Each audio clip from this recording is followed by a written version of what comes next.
দেখ, ছুটি রবীন্দ্রনাথ ঠাকুর, যেটা বললাম 1892 খ্রিস্টাব্দে সাধনা পত্রিকায় গল্পটি প্রকাশিত হয়েছিল, পরবর্তীকালে গল্পগুচ্ছ গ্রন্থে স্থান পায়। বালক দিকে সর্দার ফটিক চক্রবর্তীর মাথায় চট করিয়া একটি নতুন ভাবোদয় হইল। নদীর ধারে একটা প্রকাণ্ড শাল কাষ্ঠ মাস্তুলে রূপান্তরিত হইবার প্রতীক্ষায় পড়িয়াছিল। স্থির হইল সেটা সকলে মিলিয়া গড়াইয়া লইয়া যাইবে। যে ব্যক্তির কাষ্ঠ আবশ্যককালে তাহার যে কতখানি বিস্ময়, বিরক্তি ও অসুবিধার বোধ হইবে, তাহাই উপলব্ধি করিয়া বালকেরা এই প্রস্তাবে সম্পূর্ণ অনুমোদন করিল। কোমর বাঁধিয়া সকলেই যখন মনোযোগের সহিত কার্যে প্রবৃত্ত হইবার উপক্রম করিতেছে, এমন সময় ফটিকের কনিষ্ঠ মাখনলাল গম্ভীরভাবে সেই গুড়ির উপর গিয়া বসিল। ছেলেরা তাহার এইরূপ উদার ও উদাসীন্য দেখিয়া কিছু বিমর্ষ হইয়া গেল। একজন আসিয়া ভয়ে তাহাকে একটু আধটু ঠেলিল, কিন্তু সে তাহাতে কিছুমাত্র বিচলিত হইল না। এই অকাল তত্ত্বজ্ঞানী মানব সকল প্রকার ক্রীড়ার অসারতা সম্বন্ধে নীরবে চিন্তা করিতে লাগিল। ফটিক আসিয়া আস্ফালন করিয়া কহিল, দেখ মার খাবি, এই বেলা ওঠ। মানে একটা গুড়ি পাইছে পুকুর পাড়ে, সেটা নিয়ে সবাইকে খেলতে গেছে, সেই পরিস্থিতিতে গল্পটা। ফটিক আসিয়া আস্ফালন করিয়া কহিল, দেখ মার খাবি, এই বেলা ওঠ। সে তাহাতে আরও একটু নড়িয়া চড়িয়া আসনটি বেশ স্থায়ী রূপে দখল করিয়া রইল। যখন সবাই বলি যে উঠ, তখন তো কিছু লোকের আবার দাদাগিরি, মানে গোদা বাংলায় বলে হুনুগিরি, বেড়ে বসে। তাই বলছে আরও বেশি করে বসে গেল, উঠবে না। এরূপ স্থলে সাধারণের নিকট রাজসম্মান রক্ষা করিতে হইলে অবাধ্য ভ্রাতার গণ্ডদেশ অনতিবিলম্বে এক চড় কষাইয়া দিয়া ফটিকের কর্তব্য ছিল। সাহস হইল না। ফটিক বড় ভাই হচ্ছে, নাম হচ্ছে মাখন, তাকে যখন সরাতে বলি যে, সে আবার বলছে লে বসিল মারো, তখন ফটিকের কর্তব্য ছিল এক চড় দিয়ে গালটা, কিন্তু সে করে নেয়, সাহস হইল না। কিন্তু এমন একটা ভাব ধারণ করিল যে ইচ্ছা করিলে এখনই উহাকে রীতিমতো শাসন করিয়া দিতে পারে, কিন্তু করিল না। কারণ পূর্বাপেক্ষা আর একটি ভালো খেলা মাথায় উদয় হইয়াছিল, তাহাতে একটু বেশি মজা আছে। প্রস্তাব করিল মাখনকে শুদ্ধ ওই কাঠ গোড়াইতে আরম্ভ করা যায়। বলছে উহাকে নিয়েই গোড়াবো কাঠটা, তাহলে এটা ভালো। কিন্তু সাহস হয়নি। অ্যাকচুয়ালি ওর ইচ্ছা ছিল মাখনকে এক চড় দিয়ে দেওয়া বড় দাদা হিসেবে, কিন্তু সাহস হয়নি, কারণ গল্পতে পরে বুঝতে পারবি। তখন সে দেখল আমার সম্মানটাও ছেলেদের সামনে কোথায় থাকে, যে ভাইকে এই ধমকিয়ে সরাট পাচ্ছে না। তখন বলছে আরেকটা ভালো খেলা মাথায় হয়েছে, উহাকে নিয়ে গোড়াবো। মাখন মনে করিল ইহাতে তাহার গৌরব আছে, কিন্তু অন্যান্য পার্থিব গৌরবের নেই ইহার আনুষঙ্গিক যে বিপদের সম্ভাবনা আছে, তাহার কিংবা আর কাহারও মনে উদয় হয় নাই। ছেলেরা কোমর বাঁধিয়া ঠেলিতে আরম্ভ করিল। মারো ঠেলা, হেইও সাবাস জোয়ান হেইয়া। গুড়ি এক পাক ঘুরিতে না ঘুরিতে মাখন তাহার গাম্ভীর্য, গৌরব এবং তত্ত্বজ্ঞান সমেত ভূমিষ্যাৎ হইয়া গেল। মানে স্বাভাবিকভাবে গুড়ি গেছে, গুড়ির সঙ্গে মাখন তো আর গুড়াতে পারবে না, ও তার ফিতে ক্রিমিল হয় যে গুড়িয়ে চারদিকে আবার এক পাক দাঁড়িয়ে যাবে, খুব ধড়াম করে পড়িছে, লাগবে স্বাভাবিকভাবে।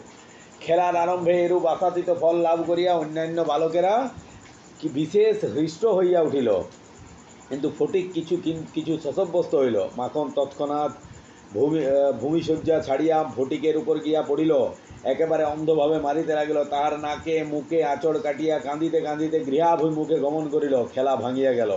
ফটিক গোটাকত কাঁচ উৎপাদন করিয়া লইয়া একটা অর্ধনিমগ্ন নৌকার গলুয়ের উপর চড়িয়া বসিয়া চুপচাপ করিয়া কাঁচের গোড়া চিবাইতে লাগিল। এমন সময় একটা বিদেশি নৌকা ঘাটে আসিতে লাগিল। একটি অর্ধবয়সী ভদ্রলোক কাঁচা গোঁফ এবং পাকা চুল লইয়া বাহির হইয়া আসিলেন। বালককে জিজ্ঞাসা করিলেন, চক্রবর্তীদের বাড়ি কোথায়? বালক ডাঁটা চিবাইতে চিবাইতে কহিল, ওই হোতা। কিন্তু কোন দিকে যে নির্দেশ করিল কাহারও বুঝিবার সাধ্য হইল না। মানে কারোকে যদি জিজ্ঞেস করি এটা কোথায় যাবো, ওই দিকে, একটু বুঝিয়ে যে কোন দিকে সাধ্য হইল। ভদ্রলোক আবার জিজ্ঞেস করিলেন, কোথা? কহিল, জানি নে বলিয়া বল পূর্ববৎ তৃণমূল হইতে রসগ্রহণে প্রবৃত্ত হইল। বাবুটি তখন অন্য লোকের সাহায্য অবলম্বন করিয়া চক্রবর্তীদের গৃহের সন্ধানে চলিলেন। অবিলম্বে বাঘা বাঘ দিয়ে আসিয়া কহিল, ফটিক দাদা, মা ডাকছে। ফটিক কহিল, যাব না। বাঘা তাহাকে বলপূর্বক আড়কলা করিয়া তুলিয়া লইয়া গেল। ফটিক নিষ্ফল আক্রোশে হাত পা ছুড়িতে লাগিল। ফটিককে দেখিবে মাত্র তাহার মা অগ্নিমূর্তি হইয়া কহিল, আবার তুই মাখনকে মেরেছিস? ফটিক কহিল, না মারিনি। ফের মিথ্যে কথা বলছিস, কখনো মারিনি। মাখনকে জিজ্ঞেস করো। মাখনকে প্রশ্ন করতে মাখন আপনার পূর্ব নালিশের সমর্থন করিয়া বলিল, হ্যাঁ মেরেছে। মাখনকে কি মেরেছিল অ্যাকচুয়ালি? না, গুড়াতে গেছে, ও বলছে উঠবো না, গুড়ি পড়ে গেছে, ছাটা যা তিরপিনটা ঠিকই হয়েছে। আচ্ছা, হ্যাঁ মেরেছে। তখন আর ফটিকের সহ্য হইল না। দ্রুত গিয়া মাখনকে এক সশব্দ চড় কষাইয়া দিয়া কহিল, ফের মিথ্যে কথা। মা মাখনের পক্ষ লইয়া ফটিককে সবেগে নাড়া দিতে তার পিঠে দু তিনটে প্রবল চাপের ঘাত করিলেন। ফটিক মাকে ঠেলিয়া দিল। মা চিৎকার করে কহিলেন, হ্যাঁ তুই আমার গায়ে হাত তুলিস? এমন সময়ে সেই কাঁচা পাকা বাবুটি ঘরে ঢুকিয়া বলিলেন, কি হচ্ছে তোমাদের? ফটিকের মা বিস্ময়ে আনন্দে অভিভূত হইয়া কহিলেন, ও মা, এই যে দাদা, তুমি কবে এলে? বলিয়া গড় করিয়া প্রণাম করিলেন। বহুদিন হইল দাদা দাদা পশ্চিমে কাজ করিতে গিয়াছিলেন। দেখ, ফটিকের মা বিস্ময়ে আনন্দে অভিভূত হইয়া কহিলেন, ও মা, এই যে দাদা, তুমি কবে এলে? বলিয়া গড় করিয়া প্রণাম করিলেন। মানে বাপের ঘরের লোক এলে এমনিতেই মেয়েরা উৎফুল্লিত হয়, এখানে সেটাই হয়েছে। বহুদিন হইল দাদা পশ্চিমে কাজ করিতে গিয়াছিল। ইতিমধ্যে ফটিকের মার 2 সন্তান হইয়াছে, তাহারা অনেকটা বাড়িয়া উঠিয়াছে, তাহার স্বামীর মৃত্যু হইয়াছে, কিন্তু একবারও দাদা সাক্ষাৎ পায় নাই। আজ বহুকাল পরে দেশে ফিরিয়া আসিয়া বিশ্বম্বরবাবু তাহার ভগিনীকে দেখিতে আসিয়াছেন। কিছুদিন খুব সমারোহ গেল, অবশেষে বিদায় লইয়া 2-1 দিন পূর্বে বিশ্বম্বরবাবু তাহার ভগিনীকে দেখা ছেলেদের পড়াশোনা ও মানসিক উন্নতি সম্বন্ধে প্রশ্ন করিলেন। উত্তরে ফটিকের অবাধ্য উচ্ছৃঙ্খলা পাঠে অমনোযোগ এবং মাখনের সুশান্ত সুশীলতা এবং বিদ্যানুরাগের বিবরণ শুনিলেন। তার ভগিনী কহিলেন, ফটিক আমার হাড় জ্বালাতন করিয়াছে। শুনিয়া বিশ্বম্ভর প্রস্তাব করিলেন, তিনি ফটিককে কলকাতায় লইয়া গিয়া নিজের কাছে রাখিয়া শিক্ষা দিবেন। বিধবা এই প্রস্তাবে সহজেই সম্মত হইলেন। ফটিকের জিজ্ঞাসা করিলেন, কেমন রে ফটিক, মামার সঙ্গে কলকাতায় যাবি? ফটিক লাফাইয়া উঠিয়া বলিলেন, যাব। যদিও ফটিককে বিদায় করিতে তাহার মায়ের আপত্তি ছিল না, কারণ তাহার মনে সর্বদাই আশঙ্কা ছিল কোনোদিন সে মাখনকে সকলে জলেই ফেলিয়া দেয়, কি মাথায় ফাটায়, কি একটা দুর্ঘটনা ঘটায়। তথাপি ফটিকের বিদায় গ্রহণের জন্য এতাদৃশ্য আগ্রহ দেখিয়া তিনি ঈষৎ ক্ষুণ্ণ হইলেন। কবে যাবে, কখন যাবে করিয়া ফটিক তাহার মামাকে অস্থির করিয়া তুলিল। উৎসাহে তাহার রাত্রে নিদ্রা হয় না। অবশেষে যাত্রাকালে আনন্দের ঔদার্য বশত তাহার ছিপ, ঘুড়ি, লাটাই সমস্ত মাখনকে পত্রাদিক্রমে ভোগ দখল করিয়া আর পূর্ব অধিকার দিয়া গেল। কলকাতায় মামার বাড়ি পৌঁছিয়া প্রথমত মামির সঙ্গে আলাপ হইল। মামি এই অনাবশ্যক পরিবার বৃদ্ধিতে মনে মনে যে বিশেষ সন্তুষ্ট হইয়াছিল, তাহা বলিতে পারি না, মানে বুঝতে পারছিস, যে মামির ঘরে যখন গেছে, মামি যে ওটাতে বিরাট খুশি হয়েছে, তা বলা যায় না। মামির মনে হয়েছে আরেকজনকে খাওয়াইতে হবে। তাহার নিজের 3টি ছেলে লইয়া তিনি নিজের নিয়মে ঘরকন্যা পাতিয়া বসিয়া আছেন। ইহার মধ্যে সহসা একটি 13 বৎসরের অপরিচিত অস্থিতি পাড়া গিয়ে ছেলে ছাড়িয়া দিলে কিরূপ একটা বিপদের সম্ভাবনা উপস্থিত হয়। বিশ্বম্ভরের এত বয়স হইল, তবু কিছুমাত্র যদি কাণ্ডজ্ঞান আছে। বিশেষত 13-14 বৎসরের ছেলের মতো পৃথিবীতে এমন বালাই আর নাই। স্বভাব নাই, কোনো কাজেও লাগে না, স্নেহ উদ্রেক করে না। তাহার সঙ্গ সুখও বিশেষ প্রার্থনীয় নহে। তাহার মুখে আধো আধো কথাও নেকামি, পাকা কথাও জেঠামি, এবং কথা মাত্রই প্রগল্ভতা। মানে যখন তুই একটা টিনেজে থাকে, তখন তার বিভিন্ন ধরনের কথাবার্তাতে বলে, অনেক কিছুতে প্রতিবাদ করে, অনেক কিছু নিজের মতো মত দেয়, সেটা আবার অনেকের গায়ে লাগে। তারপর নিজের মা না হলে তো হয়েই গেল, যখন কী হবে তার চোখে লাগছে, সব কিছুই চোখে লাগছে, মানে তাকে দেখতে লাগছে চলন বাঁকার মতো, ওইরকম আর কি। এই বয়সটাকে বলা হয় দ্য এজ অফ ফ্লেপার্স, মানে বৃথা ডানা ঝাপটানো বয়স। তোদের বয়সটা মনে হয় সব করে দেবো, উড়িয়ে দেবো দরকার হলে, কিন্তু আদতে মোটামুটি মাটিতেই থাকিস। হঠাৎ কাপড় চোপড়ে পরিমাণ রক্ষা না করিয়া বেমানান রূপে বাড়িয়া গেছে। লোকে সেটাকে একটা কুশ্রী স্পর্ধাস্বরূপ জ্ঞান করে। তাহার শৈশবের লালিত্য এবং কণ্ঠস্বরের মিষ্টতা সহসা চলিয়া যায়। লোকে সেই জন্য তাহাকে মনে অপরাধ না দিয়া থাকিতে পারে না। শৈশব এবং যৌবনের অনেক দোষ মাফ করা যায়, কিন্তু এই সময় কোনো স্বাভাবিক অনিবার্য ত্রুটিও যেন অসহ্য বোধ হয়। মানে ব্যাপারটা দাঁড়াচ্ছে, আমি খুব একটা খুশি লয় তার আশাতে, কারণ তার মতে একটি উৎপাদ বাড়লেও, তার একটি ভাতের ভাগ বাড়লেও, কারণ তার মায়ের মাতৃসুলভ স্নেহ সব মামির কি থাকে, সেইটা দেখ। সেও সর্বদা মনে মনে বুঝিতে পারে পৃথিবীর কোথাও সে ঠিক খাপ খাইতেছে না। এই জন্য আপনার অস্তিত্ব সম্বন্ধে সর্বদা লজ্জিত ও ক্ষমাপ্রার্থী হইয়া থাকে। অথচ এই বয়সে স্নেহের জন্য কিঞ্চিত অতিরিক্ত কাতরতা মনে জন্মায়। এই সময়ে যদি কোনো সহৃদয় ব্যক্তির নিকট হইতে স্নেহ কিংবা সখ্য লাভ করিতে পারে, তবে তাহার নিকট আত্মবিকৃত হইয়া থাকে। কিন্তু তাহাকে স্নেহ করিতে কেহ সাহস করে না, কারণ সেটা সাধারণের প্রশ্রয় বলিয়া মনে করে। সুতরাং তাহার চেহারা এবং ভাবখানা অনেকটা প্রভুহীন পথের কুকুরের মতো হইয়া যায়। অতএব এমত অবস্থায় মাতৃভবন ছাড়া আর কোনো অপরিচিত স্থান বালকের পক্ষে নরক। চারিদিকে স্নেহশূন্য বিরাগ তাহাকে পদে পদে কাটার মতো বিধে। এই বয়সে সাধারণত নারী জাতিকে কোনো এক শ্রেষ্ঠ স্বর্গলোকের দুর্লভ জীব বলিয়া মনে হইতে আরম্ভ হয়। অতএব তাহাদের নিকট হইতে উপেক্ষা অত্যন্ত দুঃসহ বোধ হয়। মানে তোদের এই যে সবচেয়ে ভালো জায়গায় হচ্ছে ঘর, বাবা মায়ের স্থান। অন্য জায়গায় হইলে তোদের অনেক খটকা লাগবে, তাদেরও। আর ফটিকও হচ্ছে তোদের এজেরই। দেখ, মামির স্নেহহীন চক্ষে সে একটা দুর্গ্রহের মতো প্রতিভাত হইতেছে। এইটে ফটিকের সবচেয়ে বাজিত। মামি যদি দৈবার তাহাকে কোনো একটা কাজ করিতে বলিতেন, তাহা হইলে সে মনের আনন্দে যতটা আবশ্যক তার চেয়ে বেশি কাজ করিয়া ফেলিতে। অবশেষে মামি যখন তাকে উৎসাহ দমন করিয়া বলিতেন, ঢের হয়েছে ঢের হয়েছে, ওতে আর তোমায় হাত দিতে হবে না, তখন তুমি নিজের কাজে মন দাওগে, একটু পড়োগে যাও, তখন তার মানসিক উন্নতির প্রতি মামির একটা যত্নবাহুল্য তাহার অত্যন্ত নিষ্ঠুর অবিচার বলিয়া মনে হইত। মানে বুঝতে পারছিস, যেহেতু মামির বাড়িতে আছে, মামি কোনো কাজ বললে যা বলতো তার ডবল করে দিত, আর ডবল করলে মামি তখন আবার ওটার জন্য একটু চিৎকার করতো, তখন তার মনটা আবার ভেঙে যেত। আর সে কেন সে ডবল করতো? কারণ তার মনে হতো তাতে সে মামি তাকে ভালোবাসবে, কারণ সে মায়ের কাছে বলে পাত্তাই দিত না, মামির কাছে বলেই পাত্তাটা দিচ্ছে। ঘরের মধ্যে এইরূপ অনাদর ইহার পর আবার হাঁপ ছাড়িবার জায়গা ছিল না। দেয়ালের মধ্যে আটকা পড়িয়া কেবলই তাহার সেই গ্রামের কথা মনে পড়িত।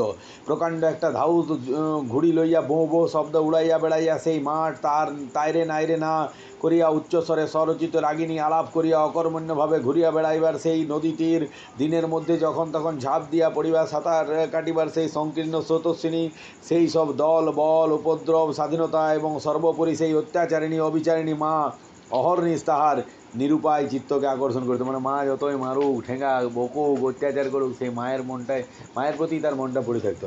আর মামা তার নিজের সম্পর্কে, দুঃসম্পর্কে তো উঠাও বলার তো নাই, তা সত্ত্বেও মা তো মাই হয়।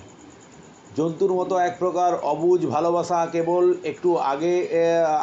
একটু কাছে যাইবার অন্ধ ইচ্ছা, কেবল একটা না দেখিয়া অব্যক্ত ব্যাকুলতা, গোধূলি সময়ের মাত্রহীন বস্ত্রের মতো কেবল একটা আন্তরিক মা মা ক্রন্দন, সেই লজ্জিত শঙ্কিত শীর্ণ দীর্ঘ অসুন্দর বালকের অন্তরে কেবলই আলোড়িত হইত। স্কুলে এত বড় নির্বোধ এবং অমনোযোগী বালক আর ছিল না। একটা কথা জিজ্ঞাসা করিলে সে হাঁ করিয়া চাহিয়া থাকিত। মাস্টার যখন মার আরম্ভ করিত তখন ভারাক্রান্ত গর্ধবের মতো নীরবে সহ্য করিত। ছেলেদের যখন খেলিবার ছুটি হইত তখন জানলার কাছে দাঁড়াইয়া দূরের বাড়িগুলোর ছাদ নিরীক্ষণ করিত। যখন সেই দ্বীপ্রহর রৌদ্রে কোনো একটা ছাদে একটি ছেলে মেয়ে কিছু একটা খেলার ছলে ক্ষণেকের জন্য দেখা দিয়া যাইত, তখন তাহার চিত্ত অধীর হইয়া উঠিত। একদিন অনেক প্রতিজ্ঞা করিয়া অনেক সাহসে মামাকে জিজ্ঞাসা করিয়াছিল, মামা, মার কাছে কবে যাব? মামা বলিয়াছিল, স্কুলের ছুটি হোক, কার্তিক মাসে পুজোর ছুটি, সে এখনও ঢের দেরি। একদিন ফটিক তাহার স্কুলের বই হারাইয়া ফেলিল। একে তো সহজেই পড়া তৈরি হয় না, তাহার পর বই হারাইয়া একেবারে নাচার হইয়া পড়িল। মাস্টার প্রতিদিন তাহাকে অত্যন্ত মারধর অপমান করিতে আরম্ভ করিলেন। স্কুলে তাহার এমন অবস্থা হইল যে তাহার মামাতো ভাইরা তাহার সহিত সম্বন্ধ স্বীকার করিতে লজ্জাবোধ করিত। ইহার কোনো অপমানে তাহারা অন্যান্য বালকদের চেয়েও যেন বলপূর্বক বেশি করিয়া আমোদ প্রকাশ করিত। অসহ্য বোধ হওয়াতে একদিন ফটিক তাহার মামির কাছে নিতান্ত অপরাধীর মতো গিয়া কহিল, বই হারাইয়া ফেলেছি। মামি অধরের দুই প্রান্তে বিরক্তি রেখা অঙ্কিত করিয়া বলিলেন, বেশ করেছ, আমি তোমাকে মাসের মধ্যে 5 বার বই কিনে দিতে পারি নে। ফটিক আর কিছু না বলিয়া চলিয়া আসিল। সে যে পরের পয়সা নষ্ট করিতেছে এ মনে করিয়া তাহার মায়ের উপর অত্যন্ত অভিমান উপস্থিত হইল। নিজের হীনতা এবং দৈন্য তাহাকে মাটির সহিত মিশাইয়া ফেলিল। স্কুল হইতে ফিরিয়া সেই রাত্রে তাহার মাথা ব্যথা করিতে লাগিল এবং গা শিরশির করিয়া আসিল। বুঝিতে পারিল তাহার জ্বর আসিয়াছে, বুঝিতে পারিল ব্যামো বাঁধাইলে তাহার মামির প্রতি অত্যন্ত অনর্থক উপদ্রব করা হইবে। মানে ভাবছে যে একেই তো এই অবস্থা, তারপর যদি জ্বর হয় তাহলে তার মামি তাকে আর সহ্য করতে পারবে না। মামি এই ব্যামোটিকে যে কিরূপ একটা অকারণ অনাবশ্যক জ্বালাতনের স্বরূপ দেখিবে তাহা সে স্পষ্ট উপলব্ধি করিতে পারিল। রোগের সময় এই অকর্মণ্য অদ্ভুত নির্বোধ বালক পৃথিবীতে মা ছাড়া আর কাহারও কাছে সেবা পাইতে পারে এরূপ প্রত্যাশা করিতে তাহার লজ্জাবোধ হইতে লাগিল। মানে শরীর খারাপ হলে কোনো ছেলে তার মায়ের কাছে যে সেবাটা পাবে, কারু কাছে পাবে সেটা ভাবতেই হলো। মায়ের কাছে একটা অস্বাভাবিক দাবি থাকি যায়, দেখবি বলে মারধর অপমান লাত মারি দেয়, যা খুশি করুক, তবু মা মাই, সেটা ফটিক বুঝতে পারছে। পরের দিন প্রাতকালে ফটিককে আর দেখা গেল না। চতুর্দিকে প্রতিবেশীদের ঘরে খোঁজ করিতে তাহার কোনো সন্ধান পাওয়া গেল না। সেদিন আবার রাত্রি হইতে মুষলধারে শ্রাবণের বৃষ্টি পড়িতেছে, সুতরাং তাহার খোঁজ করিতে লোকজনে অনর্থক অনেক ভিজিতে হইল। অবশেষে কোথাও না পাইয়া বিশ্বম্ভরবাবু পুলিশে খবর দিলেন। সমস্ত দিনের পর সন্ধ্যার সময় একটা গাড়ি আসিয়া বিশ্বম্ভরবাবুর বাড়ির সম্মুখে দাঁড়াইল। তখনও ঝুপ ঝুপ করিয়া অবিশ্রাম বৃষ্টি পড়িতেছে। রাস্তায় এক হাঁটু জল দাঁড়াইয়া গিয়াছে। দুইজন পুলিশের লোক গাড়ি হইতে ফটিককে ধরাধরি করিয়া নামাইয়া বিশ্বম্ভর বিশ্বম্বরবাবুর নিকট উপস্থিত করিল। তাহার আপাদমস্তক ভিজা, সর্বাঙ্গে কাদা, মুখ চক্ষু লৌহিত বর্ণ, থরথর করিয়া কাঁপিতেছে। বিশ্বম্বরবাবু প্রায় কোলে করিয়া তাহাকে অন্তঃপুরে লইয়া গেলেন। মামি তাহাকে দেখিয়াই বলিয়া উঠিলেন, কেন বাপু, পরের ছেলেকে নিয়ে কেন এত কর্মভোগ? দাও, ওকে বাড়ি পাঠিয়ে দাও। বাস্তবিক সমস্ত দিন দুশ্চিন্তায় তাহার ভালো রূপ আহারাদি হয় না, এবং নিজের ছেলের সহিত না হোক অনেক খিটখিট করিয়াছেন। মানে মামি সারাদিন দুশ্চিন্তা করিছে পরের ছেলে কোথায় গেছে, তারপর নিজের ছেলেদিকেও মারধর করেছে বা খিটখিট করেছে, সেটা রাগটা চাপে গেছে। বিশ্বম্বরকে বলছি, কেন পরের ছেলেকে পাঠিয়ে দাও, কেন রাখিছো কেন? ফটিক কাঁদিয়া উঠিয়া কহিল, আমি মার কাছে যাচ্ছিল, আমাকে ফিরিয়ে এনেছে। বালকের জ্বর অত্যন্ত বাড়িয়া উঠিল, সমস্ত রাত্রি প্রলাপ বকিতে লাগিল। বিশ্বম্বরবাবু চিকিৎসক লইয়া আসিলেন। ফটিক তাহার রক্তবর্ণ চক্ষু একবার উন্মিলিত করিয়া কড়িকাঠের দিকে হতবুদ্ধিভাবে তাকাইয়া কহিল, মামা, আমার ছুটি হয়েছে কি? বিশ্বম্বরবাবু রুমালে চোখ মুছিয়া সস্নেহে ফটিকের শীর্ণতপ্ত হাতখানি হাতের উপর তুলিয়া লইয়া তাহার কাছে আসিয়া বসিলেন। ফটিক তা আবার বিড়বিড় করিয়া বকিতে লাগিল, বলিল, মা, আমাকে মারিস নে মা, সত্যি বলছি আমি কোনো দোষ করিনি। পরের দিন দিনের বেলা কিছুক্ষণের জন্য সচেতন হইয়া ফটিক কাহার প্রত্যাশায় ফেলফেল করিয়া ঘরের চারিদিকে চাহিল। নিরাশ হইয়া আবার নীরবে দেওয়ালের দিকে মুখ করিয়া পাশ ফিরিয়া শুইল। বিশ্বম্বরবাবু তাহার মনের ভাব বুঝিয়া তাহার কানের কাছে মুখ নত করিয়া মৃদুস্বরে কহিলেন, ফটিক, তোর মাকে আনতে পাঠিয়েছি। তাহার পরের দিন কাটিয়া গেল। ডাক্তার চিন্তিত বিমর্ষ মুখে জানাইলেন অবস্থা বড়ই খারাপ। বিশ্বম্বরবাবু স্থিমিত প্রদীপে রোগশয্যায় বসিয়া প্রতি মুহূর্তে ফটিকের মাতার জন্য প্রতীক্ষা করিতে লাগিল। মানে একটা মৃদুমন্দ আলোতে প্রতিদিন বিশ্বম্বরবাবু তার ফটিকের মায়ের জন্য অপেক্ষা করতে লাগিল। ফটিক খালাসিদের মতো সুর করিয়া বলিতে লাগিল, এক বাও মেলে না, দো বাও মেলে না, এ না। মানে নৌকায় চলতে চলতে বাউ বলতে তল খুঁজে, বাসটা যেগুলো দেয় না অনেক সময় খালাসিরা নোঙর ফেলে, বাসটা দিয়ে পর দেখে কত দূর কত খাল আছে, সেইটা বলছে এক বাস মেলে না, দু বাউ মেলে না, মানে মনের ঘরে জ্বরের ঘরে বিকৃতভাবে বকছে। ফটিক খালাসিদের মতো সুর করিয়া বলিতে লাগিল, এক বাও মেলে না, দো বাও মেলে না, এ না। কলকাতায় আসিবার সময় কতকটা রাস্তা স্টিমারে আসিতে হইয়াছিল। খালাসিরা কাছি ফেলিয়া সুর করিয়া জল মাপিত। ফটিক প্রলাপে তাহাদের অনুকরণে করুণ স্বরে জল মাপিতেছে, এবং যে আকুল সমুদ্রে যাত্রা করিতেছে, বালক রাশি ফেলিয়া কোথাও তাহার তল পাইতেছে না। এমন সময়ে ফটিকের মাথা ঝড়ের মতো ঘরে প্রবেশ করিয়া উচ্চ কলেবরে শোক করিতে লাগিলেন। বিশ্বম্ভর বহু কষ্টে তাহার শোকোচ্ছ্বাস নিবৃত্ত করিলেন। তিনি শয্যার উপর আছাড় খাইয়া পড়িয়া উচ্চ স্বরে ডাকিলেন, ফটিক, সোনা মানিক আমার। ফটিক যেন অতি সহজেই তাহার উত্তর দিয়া কহিল, মা। আবার ডাকিলেন, ওরে ফটিক, বাপধন রে। ফটিক আস্তে আস্তে পাশ ফিরিয়া কাহাকেও লক্ষ্য না করিয়া মৃদুস্বরে কহিল, মা, এখন আমার ছুটি হয়েছে মা, এখন আমি বাড়ি যাচ্ছি। মানে ফটিক মারা গেল। ফটিকের ছুটি চিরতরে জীবনের থেকে ছুটি। মানে একটি ছেলে যে তার ভাইয়ের উপর অত্যাচার করে নাই, তা সত্ত্বেও যখন ধরা পড়ল, যখন তাকে বিনা অপরাধে মা তাকে মারল, সে তারপরে তার মা গ্রামাঞ্চলের মুক্ত পরিবেশের ছেলেকে শহরাঞ্চলে মামার কাছে পাঠিয়ে দেওয়া হলো। সেই বদ্ধ পরিবেশে মামি তার দেখতে পর্যন্ত পারত নয়। সেই অবস্থায় এক স্কুলের অত্যাচার, মামির অত্যাচার, আবার তার মামাতো ভাইদের তাকে অস্বীকার করা, স্কুলে পড়া না পারার জন্য বারবার সে অপমানিত হচ্ছিল। তার ভাইরা তাকে বললেনই আমার সম্পর্কিত বটে, কারণ তাদের অপমান বোধ হচ্ছিল। সেই অবস্থায় যে জ্বর বাঁধলেও, যে মায়ের কাছে হয়তো চলে গেলে ফটিক বেঁচে যেত, মূলের কাছে চলে গেলে অনেক সময় গাছ বেঁচে যায়, যেমন সেরকম ফটিক বেঁচে যেত। কিন্তু এখানে মায়ের কাছে না যাওয়াটা তার চিরতরে ছুটি হয়ে গেল। যে মা তার ছোট ছেলেকে অত্যাচার করে বলি ছোট ছেলের কাছ থেকে দূরে সরিয়ে দিয়েছিল ফটিককে, সেই ফটিক চিরতরে ছুটি নিয়ে চলে গেল। এখানে ছুটি হচ্ছে তার জীবন থেকে যেন ছুটি।